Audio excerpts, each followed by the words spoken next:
Hello friends, एक बार फिर से वेलकम है आपका हमारे चैनल पर। दोस्तों, आज की कहानी से हम जानेंगे कि यदि कोई व्यक्ति हमें नीचा दिखाने की कोशिश कर रहा है तो हमें किस प्रकार उससे शांति और समझदारी से निपटना चाहिए। बहुत समय पहले की बात है। एक बौद्ध भिक्षु के आश्रम में दो बड़े ही विचित्र स्वभाव के शिष्य रहा करते थे, जिसमें से एक शिष्य का काम केवल सभी के कामों में गलतियां निकालना और बिना मांगे सलाह देना था। वहीं दूसरे शिष्य का स्वभाव ऐसा था कि यदि कोई उसको भला बुरा भी कहता तो वह कोई जवाब नहीं देता था।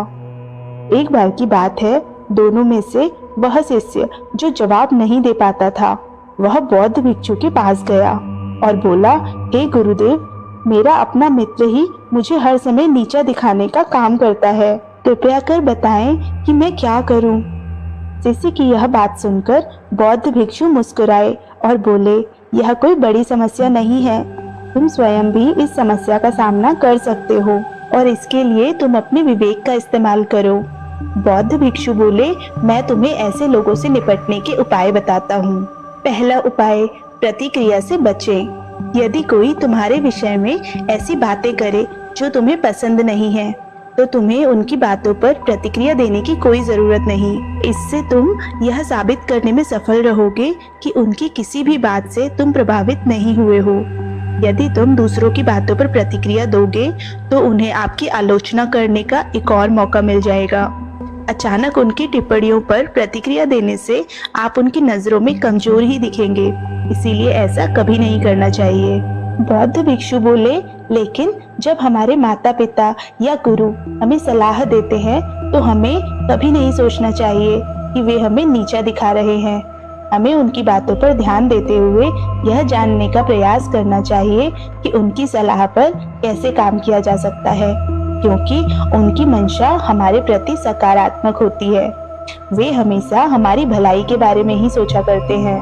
दूसरा उपाय, उनकी बातों को ध्यान से सुने और विचार करें। यदि हमारी उम्र का व्यक्ति हमें नीचा दिखाने का प्रयास कर रहा है तो हमें उनकी बातों को ध्यान से सुनते हुए विचार करना चाहिए कि उनके द्वारा बताई गई बातों से हम अपने अंदर की कमियों को कैसे सुधार सकते हैं। बहुत बार ऐसा होता है कि बड़े लोग अपने से छोटे को कम अनुभवी मानते हैं और उनकी बातों पर ध्यान नहीं देते, जबकि आपसे छोटा व्यक्ति यदि आपसे सही बात कह रहा है तो उसकी बात को ध्यान से सुनना चाहिए और विचार करना चाहिए कि क्या इससे हमारी भलाई हो सकती है।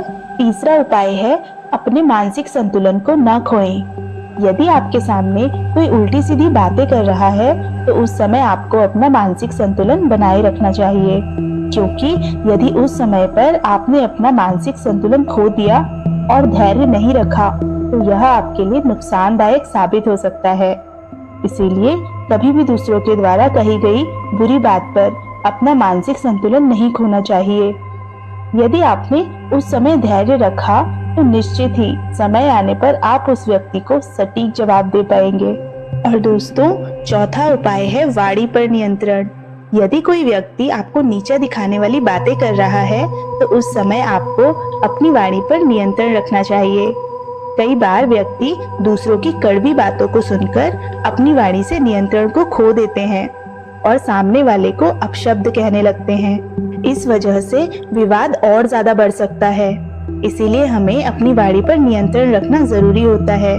तो फ्रेंड्स, हमेशा इस बात को याद रखें कि हमें नकारात्मक और नीचा दिखाने वाले लोगों की आलोचना और निंदा करने की बजाय समझदारी और धैर्य से काम लेना चाहिए।